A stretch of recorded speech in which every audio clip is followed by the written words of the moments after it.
Cadaversity.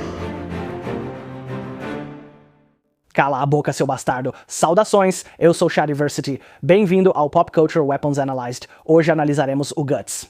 Agora, é interessante porque normalmente eu analiso as armas dos personagens, mas eu já falei bastante sobre espadas super gigantes. E sempre que eu falo sobre isso, eu menciono a espada enorme do Guts, a Dragon Slayer, mesmo que ele comece com uma espada muito mais modesta, se é que dá pra chamar de modesta, no arco da Era de Ouro. Ainda não falei da espada menor dele deste arco, então vou abordar isso neste vídeo, mas meu foco será analisar a armadura dele. E o velho Guts, ele acaba tendo alguns conjuntos de armaduras icônicos diferentes, 3 que realmente se destacam pra mim. Agora, indo em ordem cronológica, não na ordem de publicação. Vou analisar a armadura da Era de Ouro dele, depois vou olhar a armadura do Espadachim Negro, terminando com a armadura Berserker. E é interessante porque tem muita coisa pra comentar sobre isso. Tem bastante conteúdo pra gente explorar. Então, vamos lá. Primeiramente, deixa eu dizer que o mangá e anime Berserk, em geral, são muito mais precisos em relação à estética medieval do que muitas outras obras. Falo das armas, armaduras e do visual e clima do mundo, não dos elementos de fantasia. Aliás, é um anime e mangá bem sombrio. Fica o aviso de conteúdo para quem quiser conferir. Sim, dito isso, mesmo sendo geralmente muito mais preciso, existem alguns erros e enganos clássicos interessantes que vemos no design da armadura do Guts, que são mais comuns na fantasia em geral. Vou apontar esses e destacar os aspectos realistas. Primeiro, analisarei a armadura do arco da Era de Ouro, e depois darei minha opinião sobre sua espada. Já falei da Dragon Slayer, a espada maior. Veja meus vídeos sobre espadas super gigantes. Fiz uns 2 vídeos sobre isso. Por que são irreais, como fazê-las funcionar e qual seria a melhor forma de lutar com elas. Eu também falo sobre armas para pessoas com super força e outros temas, então já tratei bastante desse assunto. No geral, as armaduras são ok, sabe? Há alguns problemas, mas no geral parece mais autêntico medieval. É uma couraça distinta, certo? Ele tem uma manopla e ombreiras também, certo? Tudo isso está bom. O capacete é interessante. Não analisei muito, parece um Sallet, mas não é, pois as aberturas dos olhos são grandes demais. Sim, mas há capacetes com só proteção nasal, deixando os olhos igualmente expostos. Então ter esse tipo de proteção que cobre o nariz dele e também vai ao redor é melhor do que nada. Pode ajudar a parar um corte vindo assim, aquela barra ali. Os buracos dos olhos são grandes, mas em um Sallet real, a fenda ocular é bem fina. Eles eram feitos para serem usados com o Bevor na armadura medieval histórica. Agora, um Bevor, às vezes, pode ser confundido com um Gorjal. Então, um Gorjal é um tipo de peça de armadura de metal que vai ao redor da parte superior do seu ombro. Então, não nos ombros, mas ao redor da clavícula e pescoço. Não sobe além da linha do pescoço, servindo apenas para proteger essa área. Enquanto um Bevor meio que tem um acessório parecido com um Gorjal, geralmente não tão grande quanto um Gorjal histórico. Eles são um pouco menores e tem uma peça que sobe até o queixo, certo? Eles complementam bem um Sallet, pois o Sallet termina ali, quase reto, certo? Mas se encaixam perfeitamente com um Bevor. Um dos problemas que surgem quando você tem um capacete que não só cobre toda a cabeça, mas também a envolve um pouco, como o clássico Armet, certo? Ele meio que entra por baixo do queixo e tal. Fica mais difícil virar a cabeça, especialmente inclinar de lado. Esse capacete limita mais o movimento que outros, mas protege muito. Bem, a combinação de Sallet e Gorjal oferece uma proteção completa para a cabeça, mas como a parte de cima não está realmente conectada com a parte de baixo, que protege o pescoço e o queixo, você acaba tendo uma amplitude de movimento muito maior. Por isso, eles eram bastante populares. Agora, é claro, existiam armetes feitos com mais articulação ao redor do pescoço para permitir esses movimentos, mas ainda assim, quando você usa um e ele se encaixa ali, pode ser bastante restritivo. O capacete do Guts é basicamente um Sallet modificado, sem Gorjal. Veja, as pessoas realmente usavam Sallet sem Gorjal, então não estou dizendo que isso nunca aconteceu, mas está longe de ser tão completo quanto a armadura que você gostaria. Mas isso meio que combina com o design dessa armadura, porque ela não está completa. Ele obviamente está faltando várias outras placas. Não é uma armadura de placas completas, só uma couraça com ombreiras e proteções de coxa um pouco diferentes das comuns. O que falta mesmo é uma saia da couraça, certo? A saia da couraça é o componente da armadura sob a couraça. Outro problema é que a couraça dele é muito longa. A saia da couraça é essencial quando se usa uma couraça tradicional bem feita, que termina logo abaixo da caixa torácica, na altura do peito onde é possível se mover. Certo, esse é o final da couraça, pois ela permite a articulação ali, possibilitando inclinar e girar. Se uma couraça vai mais para baixo, quando você tentar, sabe, se mover para o lado, ela vai pressionar bem ali, certo? Isso não é bom. Então, as couraças, na verdade, não vão tão para baixo quanto vemos com Guts aqui. Mas isso significa que uma grande parte do umbigo deles realmente fica exposta. E é por isso que a saia da couraça é tão importante. Agora, a saia da couraça é feita para se abrir para fora nas laterais. Quando você se move para o lado, não há pressão e sobra espaço entre a borda da saia da couraça e sua coxa, garantindo liberdade total de movimento. Agora, dito isso, a do Guts não é terrível, até que faz sentido. Na minha opinião, ela é longa demais, talvez uns 5 centímetros ou mais, mas não é tão ruim quanto outras que já vi. E tem reproduções horríveis que vão até a linha do seu cinto, na cintura, sabe? E isso não é bom, essas são horríveis. Ainda assim, a couraça parece longa demais. Também significa que a parte superior do umbigo dele está coberta, então a saia da couraça não é tão necessária. Mesmo assim, ele tem coisas estranhas nas laterais, que parecem substituir uma saia da couraça adequada, e a virilha está totalmente exposta. Parece que ele está usando uma braguilha, aliás, uma braguilha estranha, uma braguilha amarrada, e ela está conectada ao cinto das calças dele, então sabe, tipo, é amarrada. Então, obviamente, parece meio de época, mas não parece. Não é autêntico, ou pelo menos não parece autêntico pra mim. Se você já viu algo assim que seja autêntico, me avise. Pelo que eu sei, não, e você sabe, você gostaria de proteger a região da virilha. Bem, essa é a questão, porque não é uma armadura completa, não é pra ser, então havia pessoas que só tinham peças de armadura pra isso. Bem, dito isso, se for pra a batalha, você quer a maior parte do corpo protegida. Então, mesmo que eles possam ter usado peças de armadura de metal, geralmente tinham um tipo diferente de armadura protegendo as outras partes do corpo. É isso que falta no equipamento da Era Dourada do velho Guts. Se usar só uma couraça, teria uma cota de malha por baixo. Certo, e seria uma cota de malha que desce e cobre as coxas até os joelhos. As cotas de malha normalmente vão até essa altura. Há exceções, mas em geral é isso. Se não for cota de malha, gambeson ou armadura acolchoada também servem.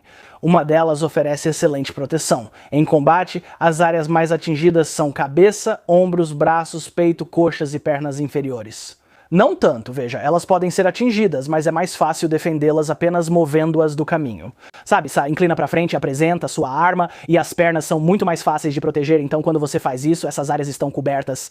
Se você tiver um gambeson ou cota de malha completos com capacete, já terá proteção corporal quase total. Em alguns casos, peças de armadura foram acrescentadas. Como com a malha, especialmente no período de transição, você vê pedaços de placas sendo adicionados à malha pouco a pouco, começando, sabe, pelas ombreiras ou pela gola de armadura. Você lembra do que mostramos antes, depois das manoplas? Também vemos proteção para as canelas, mas ela não é tão necessária quanto outras partes que você quer proteger. E então, às vezes, eles adicionavam placas à própria malha como parte do tipo de malha entrelaçada com ela, e às vezes simplesmente usavam a placa por cima. Nesse período de transição, vemos placas parciais sendo adicionadas à malha, por isso Guts aparece com esse tipo de placas. Mas falta algo essencial, uma cota de malha ou uma armadura acolchoada para proteger o resto do corpo. Ele era como esse cara, membro de um bando de mercenários que ia frequentemente para batalhas. O fato de ele não estar usando uma dessas duas coisas não é nada realista, na minha opinião. Então, essas partes laterais da armadura, que ficam apenas sobre as coxas dele, são tecnicamente chamadas de escarcelas. O curioso é que as escarcelas costumam ser ligadas a uma saia de armadura, mesmo quando ela é pequena. Certo, você tem a saia de armadura que se projeta após o peitoral com as escarcelas penduradas.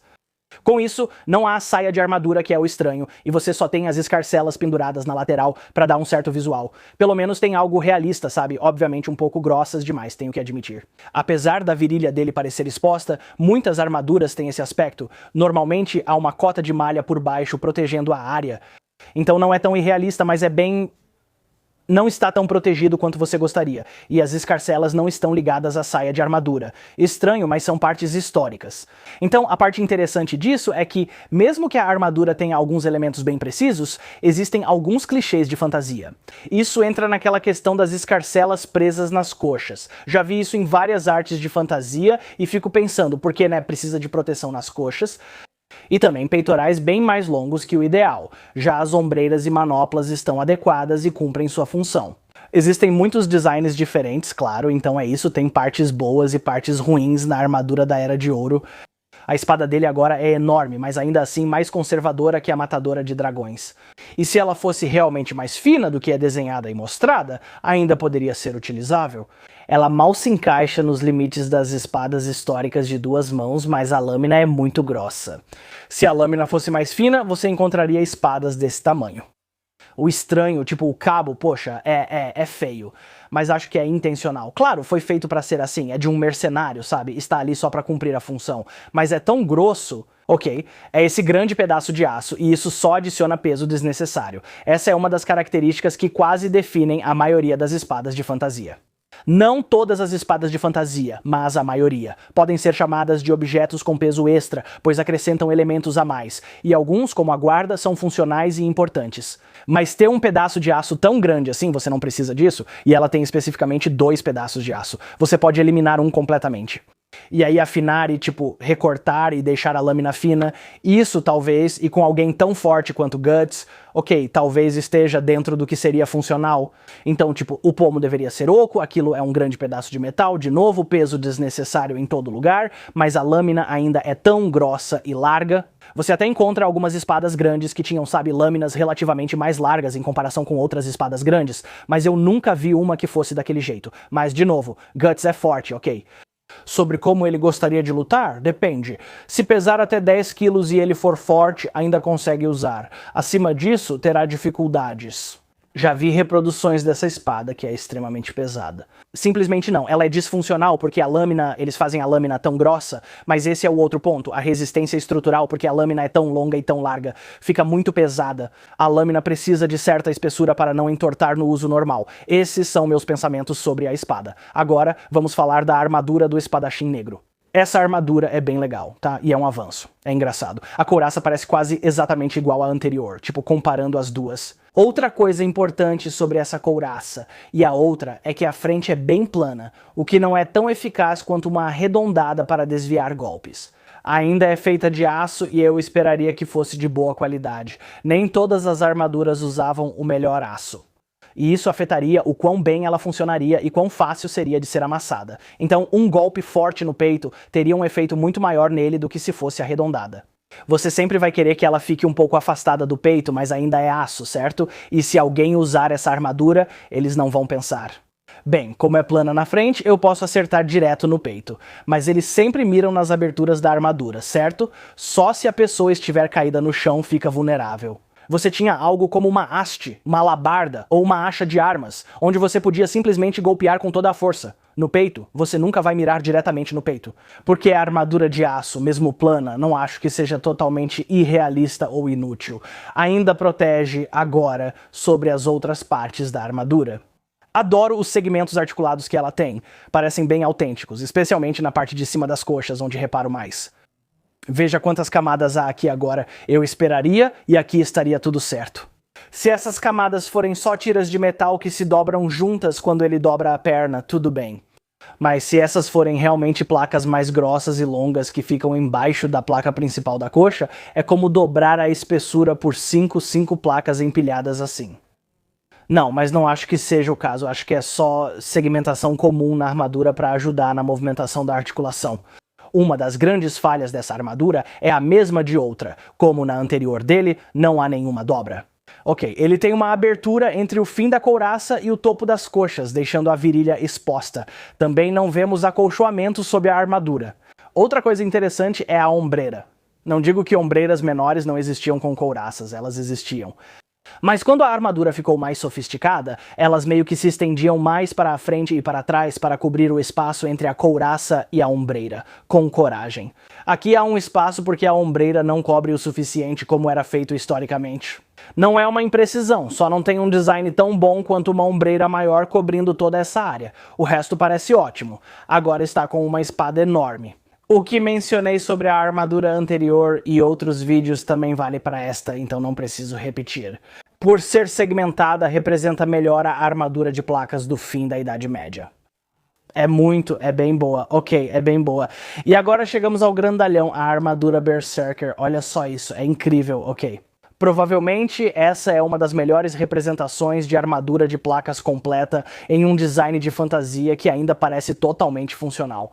Isso é lindo, mas falta uma dobra. Droga. Será que esse cara não gosta de dobras? Ele acha que eles gostam? As dobras medievais são essenciais e icônicas na armadura completa. É preciso fazê-las corretamente, pois ignorá-las compromete o resultado. Há pontos muito bons e fortes neste design. Você pode argumentar que a dobra não é necessária, pois o design segmentado da armadura já mostra metal completo, juntando a couraça e as placas das pernas tudo junto. E se for esse o caso, veja, é fantasia. Com certeza você pode fazer isso, então sim, com tudo totalmente conectado. Retiro minha crítica sobre a ausência da dobra, porém, a dobra é mais icônica e comum em armaduras medievais. Em fantasia, no entanto, é possível fugir disso. A frente da armadura não é arredondada, e sim projetada para fora, com uma ponta, o que é ótimo. É meio assim. Une um design tradicional e realista de peitorais medievais arredondados com um toque mais fantasioso ao deixá-lo pontudo. Isso também se aplica às ombreiras. As ombreiras agora vêm até as laterais, cobrindo aquele espaço entre o peitoral e as ombreiras.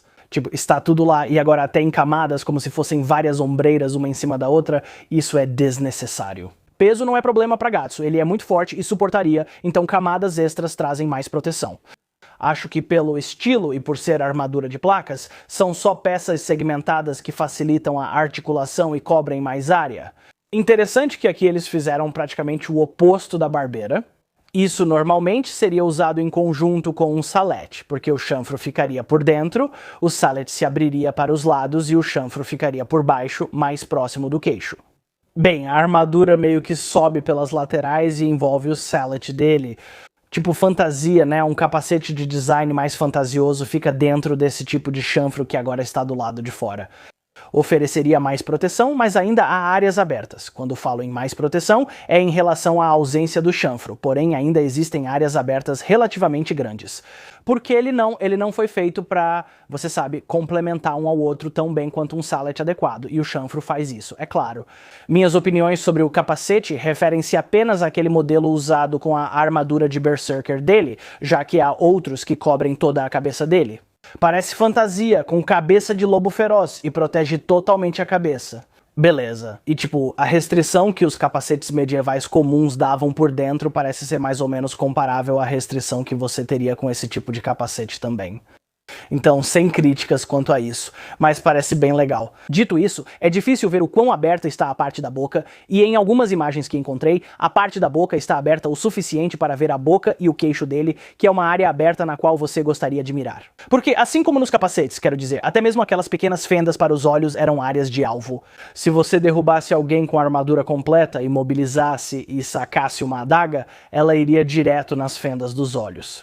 Mesmo pequenas, são áreas vulneráveis. Uma armadura de placas completa com abertura na boca é uma grande fraqueza. No geral, a armadura de Berserker dele é legal. Bom ver alguém usando uma boa armadura de placas completa. Aceitável em um design de fantasia, mantendo, sabe, realista o suficiente. Certo, porque ela é bem projetada, tem segmentação adequada e fica bonita, então é isso aí. Esses foram meus pensamentos e análises sobre a armadura do Guts na Era de Ouro, como espadachim negro, e com a armadura de Berserker. Espero que tenha gostado. Se tiver opinião sobre o realismo ou funcionalidade da armadura do Guts, comente. Gosto de ler e espero te ver no próximo vídeo. Até lá, adeus.